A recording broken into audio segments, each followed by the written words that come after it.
Sean todos bienvenidos a este video donde vamos a ver la forma en que influye los niveles de sobrecalentamiento en el rendimiento de equipos de refrigeración o climatización. Vamos a comenzar primeramente con las desventajas de tener altos niveles de sobrecalentamiento de evaporador o útil en el ciclo de refrigeración. Bien, para analizar estas situaciones, aquí tenemos nuestro diagrama de Molière, donde tenemos unos puntos donde vamos a analizar el comportamiento del refrigerante. Aquí tenemos nuestra válvula, nuestro evaporador, nuestro compresor, y tenemos una situación aquí que ustedes puedan observar donde tenemos un problema de flujo. Entonces, ¿qué va a suceder? Como tengo poco flujo, la mayoría del refrigerante que está en estado líquido se va a evaporar por completo. Veanlo aquí, en este caso en el punto C, veámoslo acá. Y entonces el resto del evaporador va a tener refrigerante en estado vapor, absorbiendo calor, obviamente. Pero vamos a ver qué es lo que sucede aquí. Entonces, cuando nosotros ingresamos en el punto B que tenemos aquí, tenemos una mezcla entre mayoría líquido y vapor refrigerante. Entonces, a medida que el refrigerante va pasando por las tuberías del evaporador, va absorbiendo calor y va pasando al punto C, en este caso, donde ya tenemos el refrigerante 100% vapor. Esto es lo que se llama punto de saturación de vapor aquí. Entonces, ¿qué va a suceder? Este vapor que tenemos aquí va a seguir absorbiendo calor sensible, pero recuerden que el calor sensible que absorbe es muy poco comparado con el que gana cuando cambia de estado, que es el calor latente.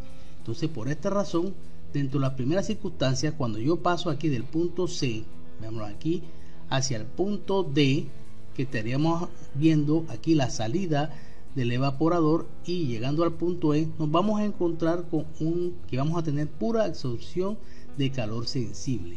Entonces, vamos a ver qué es lo que va a suceder en este caso. Entonces, en este caso, lo primero que estamos observando aquí es que se deja de aprovechar el calor latente que trae el refrigerante aquí, debido a que tengo poco flujo. Entonces simplemente se reduce la eficiencia del evaporador porque simplemente va a absorber menos calor. Recordemos que el calor latente absorbe, en ese cambio de estado, absorbe mucho más energía calorífica que el que puede absorber un calor sensible, que es lo que yo tendría desde el punto C aquí por estas tuberías hasta que salga del evaporador. Entonces, por esa razón es que podemos decir que se deja de aprovechar este calor latente y por tanto se reduce la eficiencia del evaporador.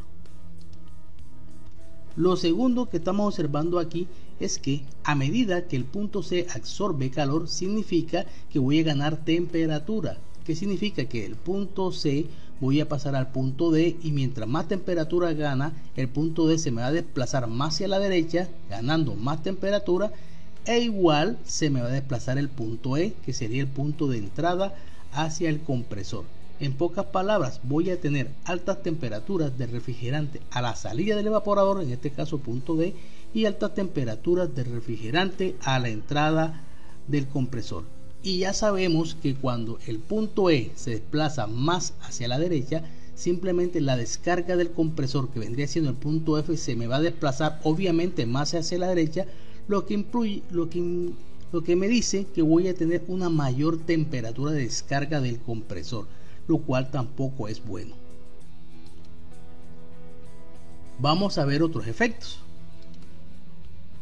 Entonces, en el siguiente efecto que vamos a ver aquí, tiene que ver, vamos a verlo acá, porque al incrementarse las temperaturas de refrigerante tanto a la salida del evaporador, que sería el punto D aquí, y entrada del compresor punto E, entonces ¿qué vamos a tener? Se me va a afectar la viscosidad del aceite lubricante del compresor.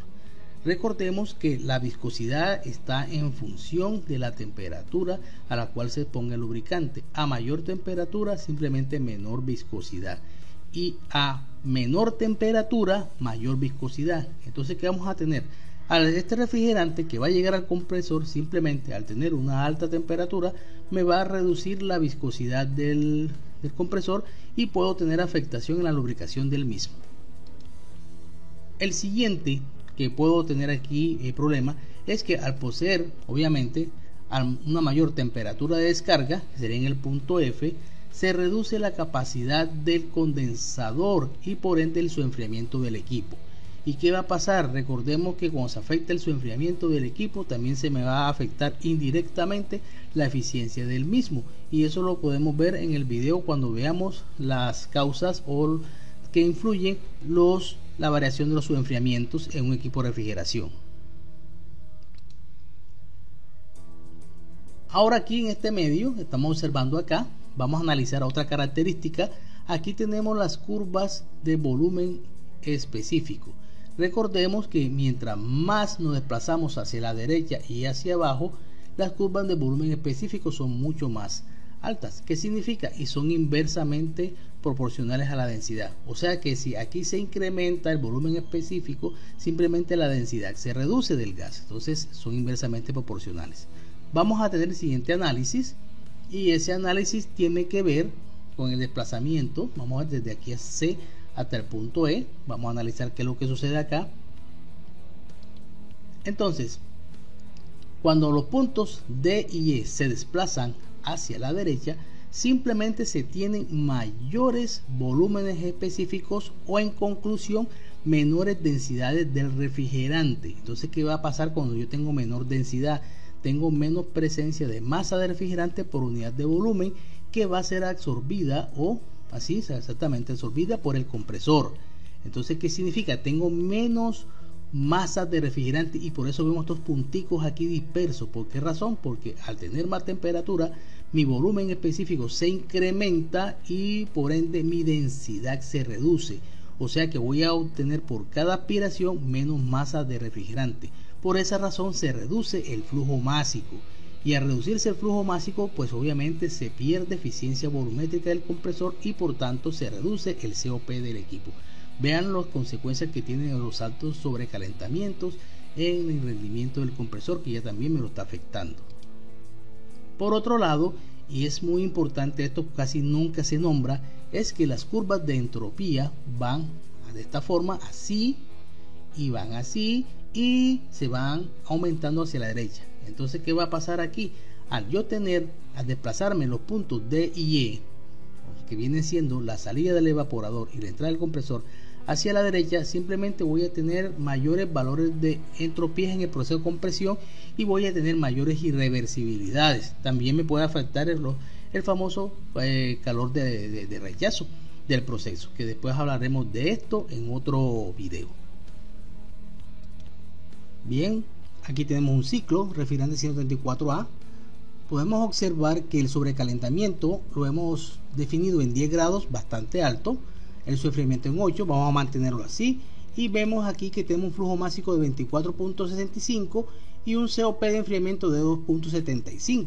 Ahorita más tarde vamos a ver este mismo ciclo, pero con un sobrecalentamiento de evaporador bastante bajo, y vamos a ver para que vean ustedes cómo se altera el COP y cómo se altera el flujo másico. Bien, ahora vamos a ver las ventajas de tener bajo los sobrecalentamientos de evaporador o útil en el ciclo de refrigeración. Bien, en este caso vemos que las curvas de temperatura ya están más cerca. ¿Por qué? Vamos a verificar cuáles son las razones. En primer lugar, vamos a analizar primeramente esta condición que tenemos aquí. Vean que con respecto al diagrama anterior, simplemente la presencia del líquido refrigerante es mayor dentro de las tuberías del evaporador. Por esta razón se maximiza el aprovechamiento del calor latente en el mismo y se va a aumentar la eficiencia del ciclo y por ende la eficiencia también del evaporador. Véanlo ahí, dejando poco espacio para el vapor refrigerante, que va a absorber un calor sensible, que realmente es poco lo que uno absorbe con calor sensible. Entonces, desde este punto de vista, vamos a trabajar con un evaporador casi inundado, y recordemos que los evaporadores inundados tienen una eficiencia mayor que un evaporador de expansión directa, como tal cual como nosotros los conocemos. Bien, vamos a ver qué otra consecuencia tiene esta condición. Para tener esta condición, pues hay que incrementar el flujo de refrigerante. Es muy importante tener en cuenta ese valor, que yo tengo esta condición cuando aumento el flujo de refrigerante y por tanto tengo un mayor efecto de refrigeración. Lo siguiente es que al tener obviamente mayor cantidad de líquido refrigerante aquí, simplemente se reducen las temperaturas del refrigerante a la salida del evaporador, en este caso punto D, o sea que el punto D se desplaza ahora hacia la izquierda, y obviamente el punto de entrada al compresor, o sea la entrada del refrigerante aquí al compresor por succión va a ser menor, entonces también se va a desplazar hacia la izquierda, y por ende vamos a tener una menor temperatura de descarga en el compresor, lo cual es deseable. Bien, vamos a analizar otras consecuencias, y aquí tiene que ver que al reducirse las temperaturas del refrigerante a la salida de evaporador punto B y entrada del compresor, simplemente vamos a mantener en buenas condiciones la viscosidad del lubricante del mismo. ¿Por qué razón? Porque vamos a tener una temperatura más baja y vamos a tener una viscosidad un poco más alta comparada con la que tendríamos cuando tendríamos un refrigerante que viene con un sobrecalentamiento alto. Entonces esa es otra ventaja desde el punto de vista de la lubricación. Por otro lado, al tener una menor temperatura de entrada aquí refrigerante en el punto E, voy a tener una menor temperatura de descarga aquí en el punto F, y por tanto vamos a incrementar la capacidad del condensador y por ende su enfriamiento del equipo. Entonces no vamos a tener aquí ningún inconveniente desde este punto de vista. Es otra ventaja que tiene este sistema. En el siguiente análisis aquí tenemos dos líneas isocóricas o de volumen específico. Entonces recuerden que estas curvas son mayores de izquierda a derecha y de arriba hacia abajo. Entonces, ¿qué vamos a tener en cuenta aquí? Simplemente que al poseer en este caso unas menores temperaturas de salida de evaporador y de entrada del refrigerante al compresor, estos puntos se desplazan hacia la izquierda, lo que traduce que vamos a tener menores volúmenes específicos o en consecuencia mayor densidad del refrigerante. Entonces, ¿qué vamos a hacer? En el punto E podemos observar aquí, tenemos más punticos de vapor refrigerante, lo que indica que el refrigerante entra con una mayor densidad y por tanto se va a incrementar el flujo másico del sistema. Obviamente voy a tener un aumento de la eficiencia volumétrica del compresor y por tanto del COP del equipo, que es muy importante. Ahora, ya como última parte, vamos a analizar las entropías. Las entropías son curvas que van en esta posición de inclinadas hacia la derecha y van siendo mayores a medida que vamos hacia la derecha. Entonces, al desplazarme estos dos puntos de salida del punto D y el punto E hacia la izquierda, simplemente vamos a tener unos menores entropías, lo cual implica menos irreversibilidades en el proceso de compresión del punto E al punto F, lo cual es muy importante para tener en cuenta aquí. Entonces, ¿qué va a influir eso? En la eficiencia isentrópica del compresor, y ya tuvimos un video donde explicamos eso, cómo obtenerlo de una forma práctica y las consecuencias que tiene esta eficiencia en el rendimiento del ciclo. Ahora aquí tenemos los resultados del ciclo anterior, pero con una diferencia, que tuvimos un sobrecalentamiento de 2 grados. El anterior teníamos un sobreenfriamiento de 10 grados. Entonces veamos las consecuencias que tenemos acá. Tenemos un aumento del flujo básico y vemos que tenemos un aumento del COP de enfriamiento, que estaba en 2.75, ahora mismo está en 2.78. Entonces, aunque sea leve, tenemos una mejora de rendimiento del equipo y por eso es importante trabajar con sobrecalentamientos bajos.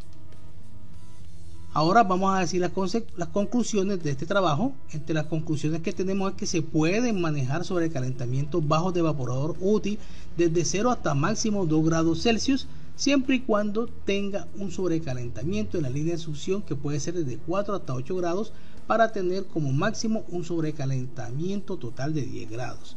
Vimos que se puede hacer y si tengo estas medidas de precaución, pues voy a poderlo trabajar. Por otro lado, para asegurar que no me llegue refrigerante líquido al compresor, pues vamos a colocar un acumulador de succión a la entrada del mismo, con lo cual estamos extremando la medida de seguridad. Por otro lado, al tener sobrecalentamientos bajos, ya vimos que tenemos un incremento de los flujos básicos y obviamente incremento del COP del ciclo.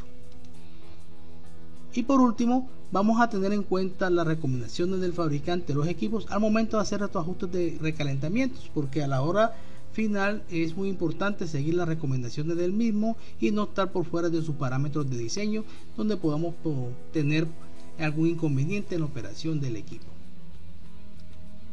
Muchas gracias y nos vemos en otro video.